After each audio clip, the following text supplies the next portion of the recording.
When you're a new dog groomer, imposter syndrome can be quite strong. I think many of you would agree. You've just started in the industry, your reputation hasn't quite been built yet and established, your skills are fairly basic still, and all these things feed into your mind to tell you that you're not good enough, that you don't deserve what you're getting. And although we know deep down it's absolute nonsense, it can affect the way we conduct our businesses in the first few months.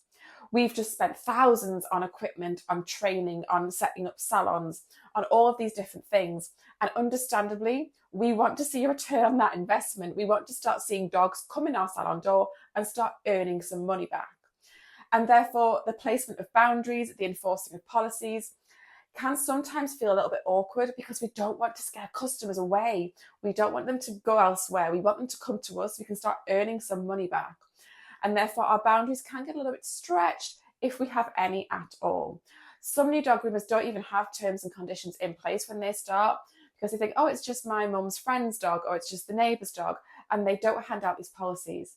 And then what then happens is 12 months down the line, these are the kind of customers that unfortunately messes around, cancel last minute, ask if it's okay to rearrange till next week.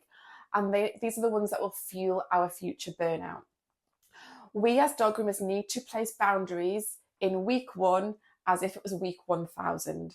We need to place boundaries like that dog groomer down the road that's been doing it for 10 years, that knows exactly the way customers treat her and has all her boundaries and policies in place. That's what we need to do, even as new dog groomers. And if you're sat there thinking, well, I can't, I'd scare off all my customers, I'd have no dogs coming in my door, they all wouldn't come. I understand that thinking, I completely do. But I want to ask you this.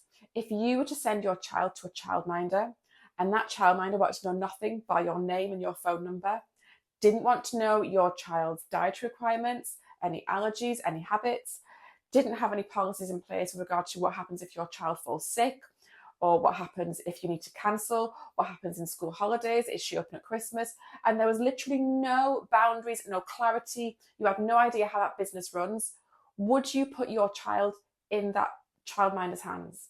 No, you wouldn't, because there's nothing professional there. There is not a single professional hallmark in someone who runs their business on a wing and a prayer and a phone number and a name. We need to set ourselves up as professionals if we want to be treated as professionals. And yes, that does mean paperwork from day one of your business and day one of your dealing with that new customer. If you need help with your terms and conditions, I have a free checklist of everything you need to include in your T's and C's as a dog groomer. The link is below this video. But we've got to start seeing that as professionals, many of our problems stem, such as no-shows, people cancelling last minute, people not respecting us when they say they need to come every 6 weeks, not 8 weeks. They all stem from us not being seen as a professional industry, as professionals.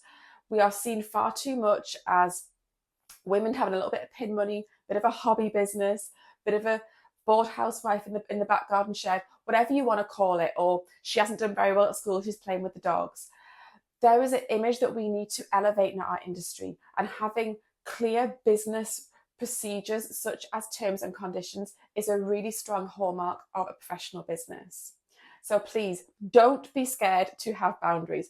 Don't be scared to treat your business like a business, because the right people will come to you and will see that as an asset, not as a scary, she's far too much for me, I'm going elsewhere.